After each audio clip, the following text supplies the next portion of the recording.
Hello guys, welcome dito sa aking channel, Floran888. Welcome. Alamin natin kung anong messages, vibration, gabay energy para sa inyong lahat.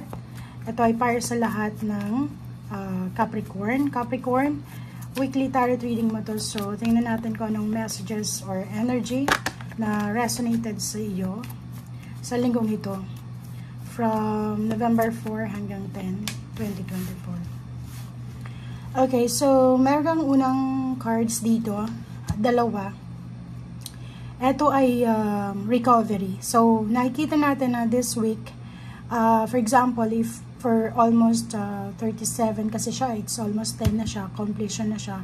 Like 10 months ago, or pwedeng 1 year, 10 years ka nang posibleng naghihirap financially, emotionally.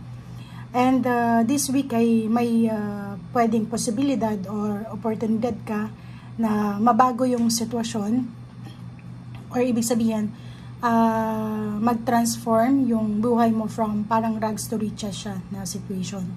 So ibig sabihin, itong poverty or anything na mahirap na pinagdadaanan mo, emotional, financial, health, or healing sa spiritual, ay posibleng matatapos na siya. So nandito ka na, on the way ka na doon sa pagbabago. So, pwedeng yung iba, sobrang tagal nang naghihintay ng kanilang visa, documents, paperworks, or pwedeng sobrang hirap na sila sa lugar na tinitirahan nila, or sa trabaho, negosyo, or anything.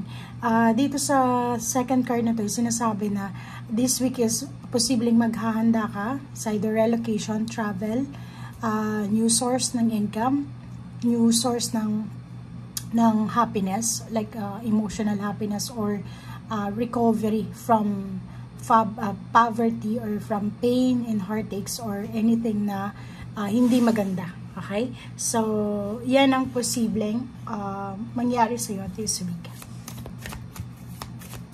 And pwedeng yung iba, literal na nag-i-impake sila para sa kanilang pagta-travel, or naghahanda sila para sa kanilang paglilipat bahay, or yung iba sa kanila is yun, travel. And dito sinasabi na yung poverty or paghihirap, storm, bagyo sa buhay mo ay tapos na. Nasa number 10 ka na, is 10-10. So its completion is achievements. And nakikita ko siya dito, kung sa usaping relationship, maraming posibleng magpaparamdam sa'yo sa linggong ito. Pwedeng maraming nagkakagusto sa'yo, or marami kang matatanggap na love offer, or parang sinasabi na kung may pinto or window na nagsara sa'yo, or may mga opportunities na na-reject ka, nagsara, mayroong mga adjacent possibilities, mga unexpected posibilidad or opportunities na magbubukas para sa iyo. So, parang sinasabi dyan na yung rejection mo, it turns out na blessing pala. Okay. Thank you.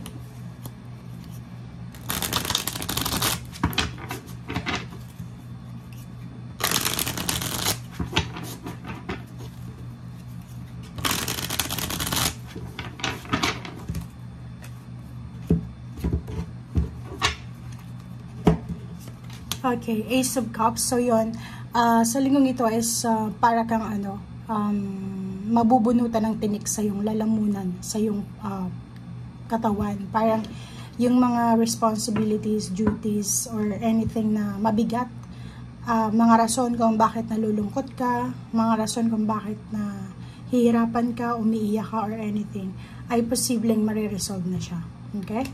And Ten of Pentacles. So, nakikita natin na mayroon ditong Capricorn na sobrang magiging masaya sa linggong ito dahil sa limpak-limpak na salapi. So, posibleng tatanggap ka ng lump sum of money, inheritance, back pay, or pwedeng may binibenta kang bahay, lupa, sasakyan, or kung ano man tong Ten of Pentacles na to. So, parang sinasabi sa iyo na financially, wala kang namang masyadong concern sa linggong ito kasi may tatanggapin kayong malaking halagang pera, or kung may hinihintay kayo, posibleng dumating na siya.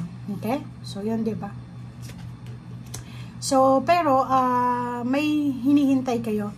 It's either nag-a-apply kayo ng trabaho sa malayong lugar, or kung ano man to na hindi natutuloy. So, posibleng dumating siya sa linggong ito. So, like for example, naghihintay ka ng letters, confirmation, kung kailan yung interview, kailan yung exam, kung kailan yung possible na beginnings or pagsisimulaan ng journey na to. Okay?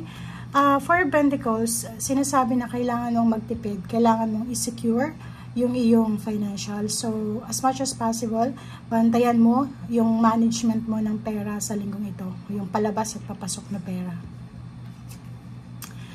Nine of Cups, nakikita ko siya dito, yung iba naman is masaya, sobrang saya, sobrang prosperous, sobrang maganda yung mood nila sa linggong ito kasi parang this week nila marirealize na may pagkakataon na sila para makapag-ipon ng pera, may pagkakataon na sila para masettle yung mga expenses nila, and yun nga, from here, from poverty, papunta ka na sa transformation. So, yung mga parang pain and heartaches mo ay mapapalitan siya ng happiness and fulfillment. Okay?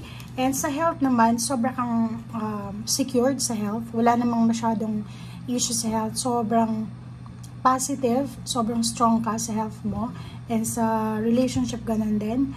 And may posibleng celebration kayo na isa-celebrate sa linggong ito.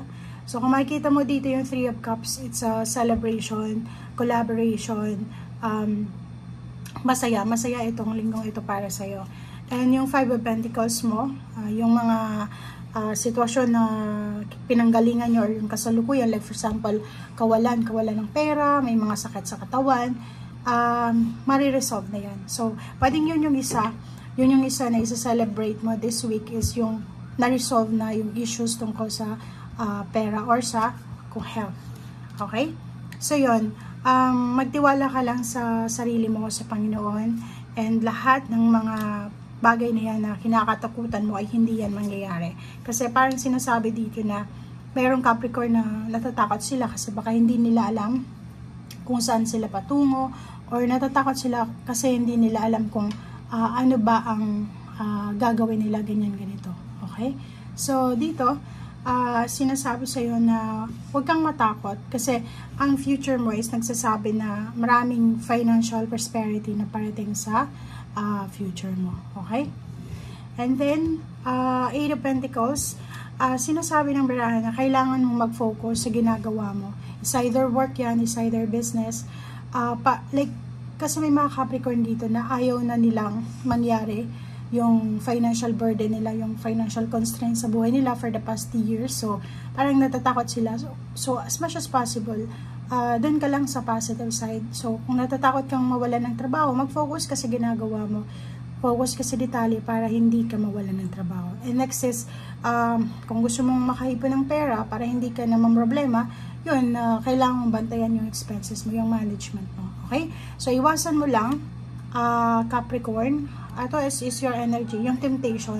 Yung temptation na like sobrang gastos, yung gala ng gala, yung parang walang emergency fund, yung wala kang natatanggap na pera pero nauubos lang, parang ganun. So, iwasan mo yung sobrang pangungutang or yung pag-spend ng pera nang hindi mo pa nahawakan. Okay? Thank you guys. Bye!